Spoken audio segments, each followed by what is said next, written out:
안녕하세요. 35살 여자입니다. 이곳의 사연을 듣다 보면 시간 가는 줄 모르고 푹 빠져서 듣던 기억이 있는데요. 저도 한번 제 이야기를 여기 풀어놓고 싶더라고요. 결혼은 작년에 저보다 2살 어린 남자와 했습니다. 사실 30 넘도록 악착같이 돈만 벌면서 살았기 때문에 결혼이란 걸 할 줄 몰랐는데 집신도 제 짝이 있었다고 지금은 제 남편을 만나서 너무 다행이란 생각이 드네요. 그러면 제 이야기 한번 시작해 볼게요. 저는 태어나서부터 엄마와 둘이 살았습니다.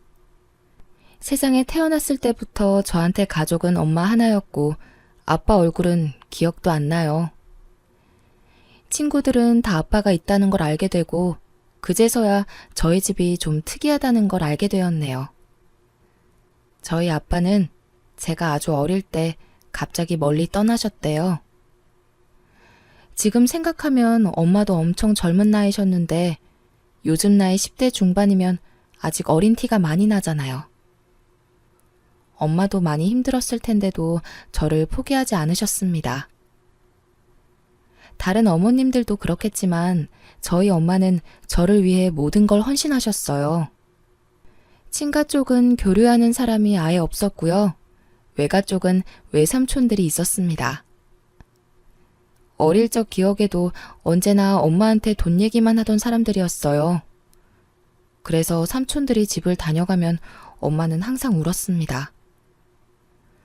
어린 기억 속에 삼촌들은 참 나쁜 사람들이었어요. 저는 원래 남해 쪽에서 살았어요. 엄마는 음식점에서 일하며 그 근처 작은 방에서 저를 키우셨죠. 그러다 엄마가 친한 아주머님의 소개로 서울에 있는 음식점을 소개받았어요. 서울이 돈을 많이 준다고 해서 올라왔는데 생활은 더 힘들었습니다. 방 크기도 더 줄었고요. 게다가 어떻게 알았는지 나중에 삼촌들까지 서울로 찾아와서 엄마에게 돈 내놓으라며 화를 내고 갔습니다. 그런 외삼촌들을 보면서 하루빨리 성공해서 엄마 호강시켜주고 싶었어요. 아빠도 없이 가난하게 컸지만 그게 제 인생에 있어서 가장 큰 동기부여가 되었어요. 나름 저만의 장점이었던 셈이죠. 남들보다 더 열심히 살아야 된다는 명확한 이유가 있었기에 이악 물고 공부만 했습니다. 그 결과 좋은 대학을 졸업해 대기업에도 단번에 취직됐어요. 돈을 많이 주는 곳이라 이직 한번 하지 않고 미친 듯이 일만 했어요. 그리고 33살에 과장으로 승진했습니다. 8년 동안 회사에서 살다시피 야근하는 바람에 돈도 제법 모아뒀고 남들이 부러워하는 과장이란 직급도 달게 되었네요.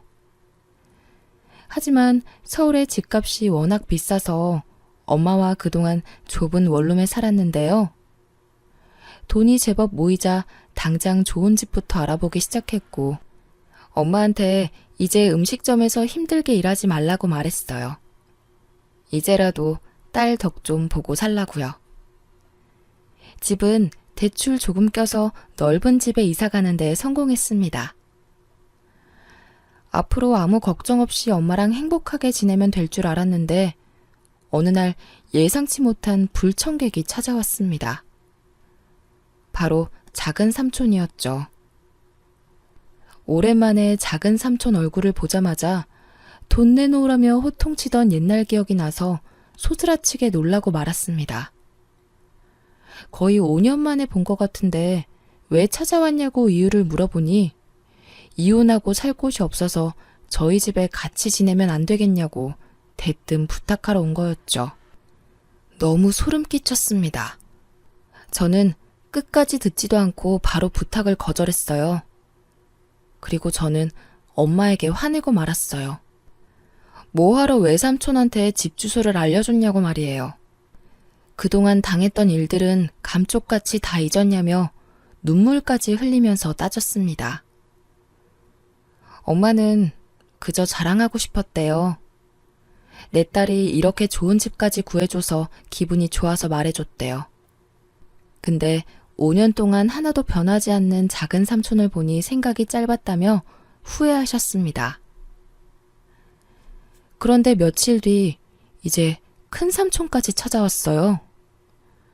주말에 TV를 보며 쉬고 있는데 누가 벨을 눌러서 가보니 큰 외삼촌이었습니다. 정말 기겁하는 줄 알았네요. 자세히 보니 옆에 작은 삼촌도 같이 온 것 같더라고요.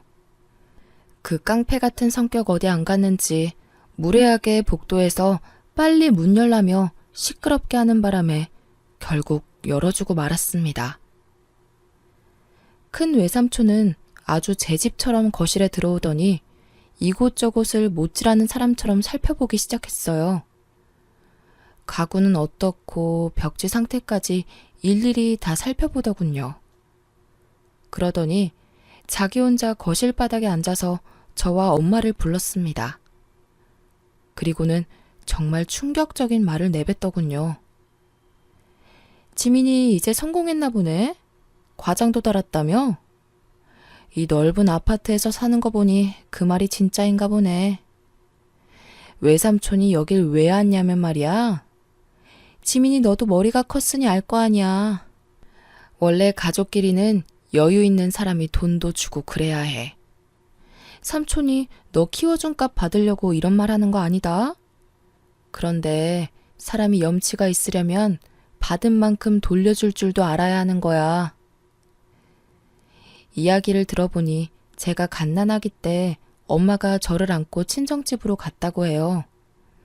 그때 큰 외삼촌이 받아줬고 초반에 분유값이랑 기저귀값 이외에 필요한 돈을 지원해줬다며 엄청 강조하더라고요. 근데 그 돈을 이제 와서 달라고 찾아온 겁니다. 어이가 없었죠. 제가 그 돈 주기 싫다고 말하니 그러면 갈 곳 없는 작은 외삼촌과 당분간 같이 지내라면서 가족끼리는 서로 도와야 된다며 훈계를 하더군요. 얼마나 뻔뻔하면 저런 말을 표정 하나 안 바뀌고 내뱉을 수 있을까요? 크면서 외삼촌들이 엄마한테 돈 달라고 해서 100만 원씩 받아간 걸 수없이 봤거든요. 옆에 서 있던 엄마는 외삼촌들에게 큰 소리로 따졌습니다. 이 못된 놈들아, 그동안 너희가 나한테 뜯어간 돈이 얼만데 이제 와서 우리 딸한테 그 돈을 내놓으라고 해. 너네 진짜 천벌 받을 거야. 우리가 힘들 때 한번 도와주지 않던 것들이 이제 와서 가족끼리 도우라고? 나로는 부족해. 왜 우리 딸한테까지 돈 달라고 명령질이야? 저희 엄마는 화에 못 이겨 눈물을 흘리고 말았습니다. 다시는 떠오르기 싫던 옛날 기억이 떠올랐습니다. 매번 엄마에게 와서 돈 이야기하고 엄마는 바보처럼 달라는 대로 다 주던 모습들 말이에요. 저도 이제 나이 30살 먹고 가만히 듣고만 있을 수는 없었습니다.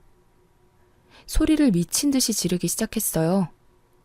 당장 나가라고, 안 나가면 경찰 부르겠다고 말했습니다. 그랬더니 무슨 말 같지도 않는 소리냐면서 비웃는 거예요. 화가 머리끝까지 난 저는 진짜로 경찰을 불렀습니다. 그러자 정말 10분도 지나지 않아서 경찰분들이 집에 오셨고 외삼촌은 막 소리를 지르며 가족끼리 무슨 주거 침입이냐고 소리를 치는 거예요. 그러면서 가족들끼리는 주거 침입죄 안 된다면서 경찰 앞에서 오히려 막 가르치려 하더군요. 그런데 건장한 남자 경찰 한 분이 큰 소리로 주거 침입죄 맞습니다. 가족들도 허락하지 않는 방문 시 고소할 수 있습니다. 지금 당장 서로 가시죠. 라고 단박에 말하더군요. 결국 삼촌들은 말문이 막혔는지 꿀먹은 벙어리가 돼서 집을 나갔습니다. 집에는 고요한 정막만이 남았어요. 저랑 엄마는 너무 서러워서 부둥켜 안고 울기 시작했네요. 그런데 못된 삼촌들은 이후로도 번갈아서 저희 집에 찾아왔습니다. 이젠 막내 외삼촌까지 데리고 와서는 제가 회사에 있을 시간만 골라서 엄마한테 또 돈 내놓으라고 찾아오더라고요. 그럴 때마다 엄마한테 그냥 경찰에 신고하자고, 안 되면 고소하자고 했습니다. 어쩔 수 없이 진짜 경찰서에 가서 진술서를 썼고 엄마 혼자서 경찰서를 왔다 갔다 하는 일이 잦아졌어요. 그런데 하루는 제가 휴가날이라 집에서 쉬고 있었는데요.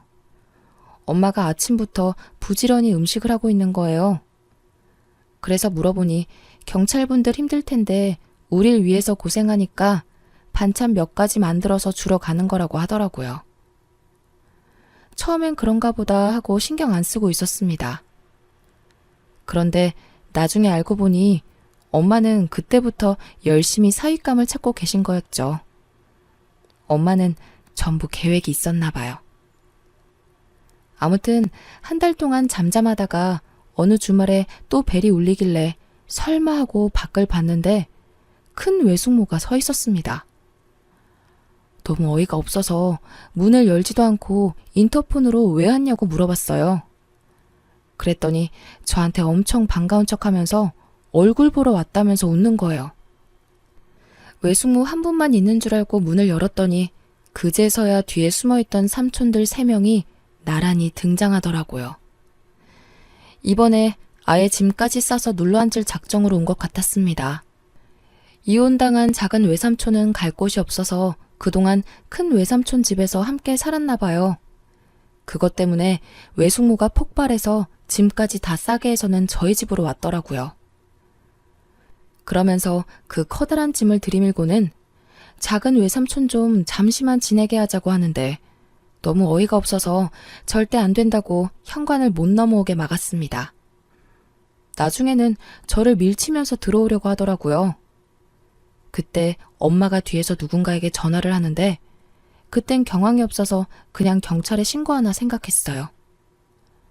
몇 분 뒤에 엘리베이터에서 덩치 좋은 남자가 내렸는데 경찰 복장이 아니라서 누구지 싶었어요. 저는 처음 보는 남자였거든요. 그 남자는 현관까지 들어오려는 외삼촌들을 물리치고는 그 짐들을 번쩍 들어서 엘리베이터 안에 던져버렸습니다. 지금 뭐 하시는 거예요? 당신들 상습범이죠? 주인이 허락하지 않는 방문은 형사사건으로 입건될 수 있습니다. 당신들 또 경찰서에 가고 싶어요? 처음 보는 남자가 저러니 누군가 했습니다. 삼촌들 다 어리둥절하더니 작은 외삼촌이 물어봤어요.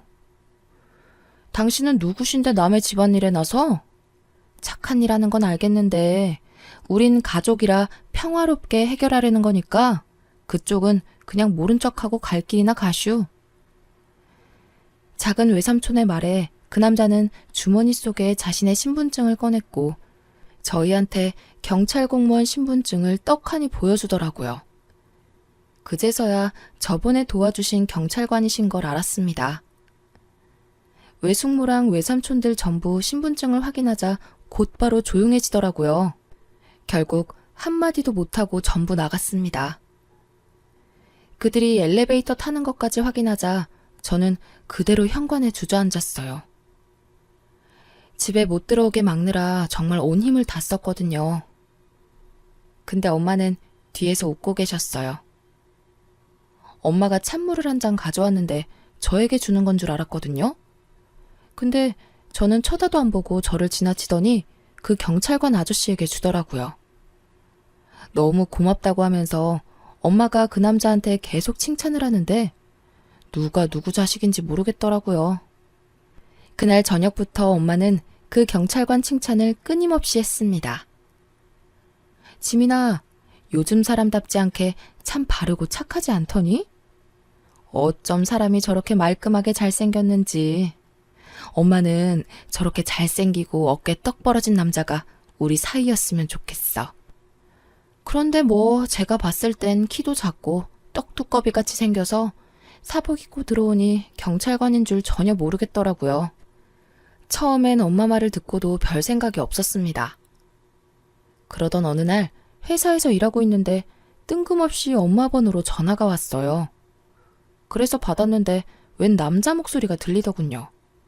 그러더니 이현숙 보호자분 맞냐고 하길래 정말 너무 놀랬습니다. 원래 그런 말은 엄청 위급한 상황에 하잖아요. 그래서 그 소리를 듣자마자 자리에 벌떡 일어나서 무슨 일이냐고 큰 소리로 물었어요. 그런데 대뜸 저에게 언제 퇴근하냐고 물어보더군요. 알고 보니 엄마가 파출소를 찾아가서 그 경찰관에게 전화 좀 걸어달라고 부탁했다더군요. 귀가 잘 안 들려서 특히 요즘 더 심하다고, 딸아이에게 할 말이 있다고, 정말 되지도 않는 연기를 펼치며 일을 벌인 거예요. 그래서 엄마 대신 그 경찰관과 제가 통화를 하게 된 겁니다. 옆에서 엄마가 하는 말을 그대로 옮겨서 경찰관 이야기했고요. 그러니 저에게 퇴근 언제 하냐고 하고 외식하고 싶다고 하고 뭐 먹고 싶냐고 물어보고 이런 평범한 질문들을 두꺼운 남자 목소리로 들으니 기분이 좀 묘하더라고요. 원래 그날도 야근해야 하는데 얼떨결에 일찍 퇴근한다고 했고요. 나중에 전화 끊을 때도 일찍 들어오라고 이야기를 전해주는데 기분이 참 이상했네요. 그 뒤로 몇 번 더 엄마 대신 그 경찰관과 통화를 했고 또 퇴근 시간을 묻더라고요. 그래서 모른 척하고 오늘 시간 괜찮으시면 함께 식사나 하자고 먼저 말했습니다.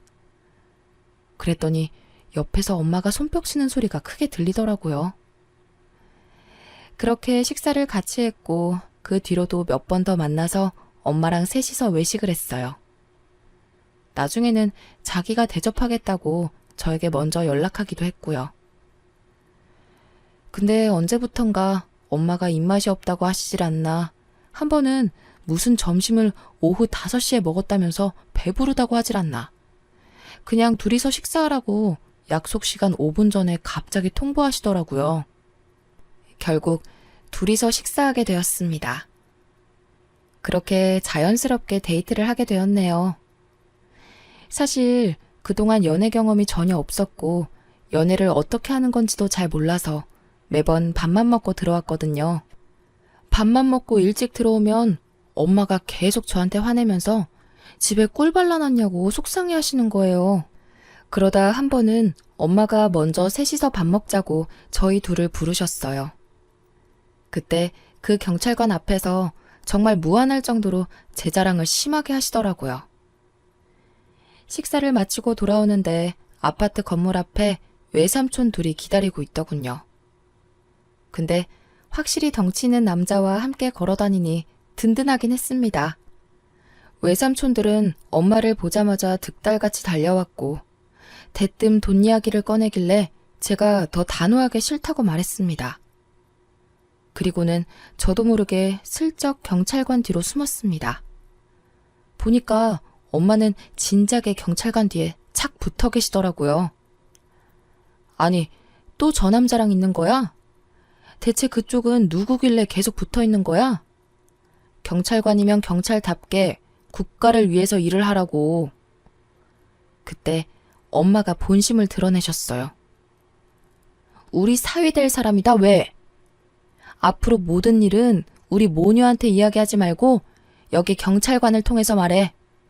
그쵸, 우리 경찰관님?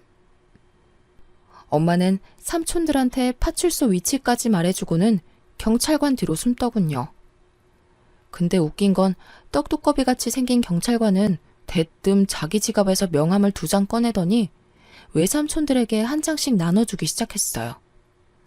다음엔 할 얘기 있으면 여기로 전화하라면서요. 그날 그 떡두꺼비 남자에게 홀딱 반해버렸습니다. 확실히 키는 좀 작지만 듬직하고 자꾸 보다 보니 성격도 좋고 사람이 서글서글한 게 참 괜찮더라고요. 나중에 알고 보니 저보다 나이가 2살이나 어렸고 정말 얼굴만 봐서는 저보다 한참 위라고 생각했는데 졸지에 연하 남자랑 결혼하게 되었습니다. 그렇게 한 달 뒤에 예비시댁에 가서 인사도 드렸어요. 다들 좋은 분이셨어요. 예비시댁은 아들만 넷이더라고요. 아버님의 유전자가 엄청 강한지 형제들 모습이 하나같이 정말 다 두꺼비같이 생겼습니다. 큰 두꺼비, 마른 두꺼비, 안경 쓴 두꺼비, 그리고 막내가 떡두꺼비였고요. 어깨가 제일 넓었어요. 저희 결혼 날짜가 잡히면서 엄마는 이제 고향으로 내려가 지내겠다고 둘이서 잘 살아라고 하시더라고요. 그때 갑자기 눈물이 났습니다. 솔직히 두꺼비 보고 그냥 결혼을 하지 말까 생각도 했어요. 근데 제 마음을 알고 있었는지 저에게 먼저 장모님과 함께 지내자고 말해주더군요. 그날 참 많이 울었습니다. 지금껏 살아오면서 제가 봐온 남자들은 외삼촌들 같이 이런 실망스러운 사람뿐이었는데 점점 잘생긴 두꺼비가 되어가는 것 같았네요. 시댁에서도 당연히 그렇게 하는 게 맞다고 지금까지 힘들게 키워주신 홀어머니를 어찌 고향에 가시게 두냐고 하시더군요. 그 이야기를 듣고 저랑 엄마가 얼싸안고 또 울었어요. 어찌 이런 훌륭한 분들을 사돈으로 만나게 되었냐고 좋아하시면서요. 그렇게 결혼식을 올렸습니다. 외삼촌들도 다 불렀어요. 저의 결혼식은 누가 봐도 신랑이 경찰관이라는 게 너무 티가 났거든요. 주례 선생님부터 사회자, 축가 모두가 경찰 간부들이 해주셨습니다. 외삼촌들도 다 봤고요. 그날 이후로 외삼촌들이 찾아오거나 연락하는 일은 단 한 번도 없었어요. 늘 저희 집엔 떡두꺼비가 있거든요. 오늘도 집에 들어오니 그 떡두꺼비가 청소를 하며 자기가 엄마 좀 챙기라고 또 잔소리를 하고 있습니다. 남편이 저렇게 우리 엄마를 챙기니 저도 자연스럽게 시부모님을 많이 챙기게 되더라고요. 그래도 아직 많이 부족하지만 늘 더 많이 챙기려고 노력하고 있습니다. 우리 엄마는 요즘 저보다 사위가 더 편하신 것 같아요. 아직도 궁금한 점이 우리 엄마는 어떤 모습을 보고 떡두꺼비 경찰관을 사익감으로 보셨는지 참 신기합니다. 그냥 느낌이 딱 왔다고 하시던데 저도 나중에 아이 낳고 엄마가 되면 그런 느낌이 오려나 모르겠네요. 일만 죽어라 하고 돈 열심히 벌면서 살다가 죽을 줄 알았는데 사람 앞날은 정말 모르는 것 같네요. 재작년까지도 제가 이렇게 지낼 줄은 전혀 몰랐거든요. 그래서 요즘은 모든 일에 감사하며 매진하고 있습니다. 지금까지 제 사연 들어주셔서 감사해요.